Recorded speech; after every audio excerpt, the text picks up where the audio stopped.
ये अंतर्जातीय विवाह के बारे में क्या विचार है?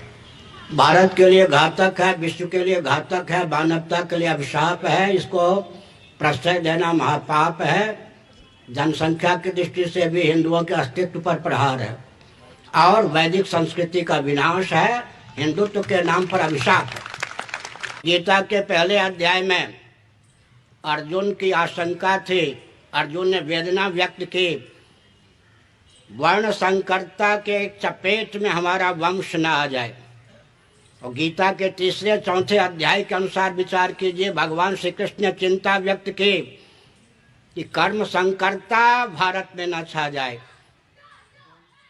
संकरता और कर्म संकरता के चपेट से अगर हम देश को बचाए रखेंगे तो हमारे अस्तित्व और आदर्श की रक्षा होगी। मैं एक उदाहरण देता हूँ। ये भुजदंड हैं, भुजदंड।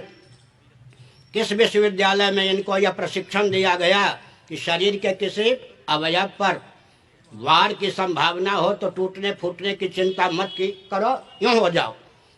परंपरा प्राप्त निसर्ग सिद्ध संस्कार संवेद ये भुजदंड हैं।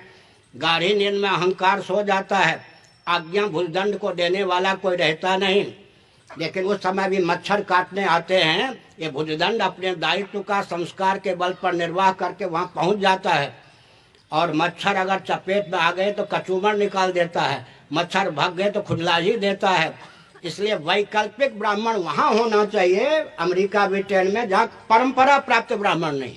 विकल्प तो विकल्प होता है जी, अल्टरनेटिव होता है। अब जितने वैकल्पिक ब्राह्मण हैं वही ब्राह्मणत्व के विध्वंसक हैं या नहीं? अब पुलिस और मिलिट्री जितने क्षत्रियों के विकल्प हैं यही रक्षा के लिए घातक हैं या नहीं? उद्योगपति ये वैश्यों के विकल्प निकाले गए, ये हमारे अर्थशास्त्र की दृष्टि से अभिशाप हैं या नहीं?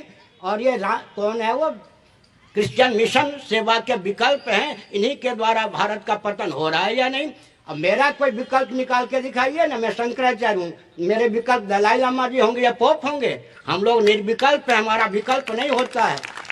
हाँ, एक उदाहरण देता हूँ। खानदानी क्षत्रिय दो थे। कौन? राम जी और लक्ष्मण जी अयोध्या से। सीता जी का अपहरण हो चुका था, देवता बंदर भालू के रूप में आए थे। वैकल्पिक क्षत्रियों ने खानदानी परंपरा प्राप्त क्षत्रियों के अनुकूल होकर युद्ध जीता और राम जी को राज्यश्री सौंपा। राम जी की उदात्त भावना थी कि उन्होंने विभीषण को सौंपा। वैकल्पिक परंपरा प्राप्त के अनुगत होकर काम करें तो ठीक है। मेरी बात छोड़ दीजिए, डॉक्टर इब्राहिम जिनके आधार पर उधर के नारायण दत्त तिवारी जी हों या कोई हो, जब कहा जाता कि रक्त का परीक्षण होगा आपका सचमुच में यह पुत्र है या नहीं, वो किसकी थ्योरी है? इब्राहिम की। उसने कहा जहां वर्ण संकरता छा गई वहां तो लाचारी है, भारत के व्यक्ति कम से कम रक्त को शुद्ध रखें। मैंने बताया कि वैकल्पिक अगर ब्राह्मण क्षत्रिय वैश्य शूद्र बनाएंगे उनके प्रशिक्षण में समय अधिक लगेगा, संपत्ति अधिक लगेगी, फिर भी संस्कार का आधान नहीं हो सकेगा। अब पांचवें चौथे कॉलम पर आना कोई पसंद नहीं करेगा। पहले दूसरे या पहले कॉलम में भी ही लाखों व्यक्ति भर जाएंगे। पूरे देश की शिक्षा प्रणाली, अर्थव्यवस्था, रक्षा की प्रणाली, सेवा की प्रणाली सब चरमरा जाएगी। सनातन वैदिक आर्य सिद्धांत हुआ है जहाँ जन्म से सबकी जीविका आरक्षित है। जन्म से सबकी जीविका आरक्षित है, इससे बढ़िया अर्थशास्त्र क्या हो सकता है?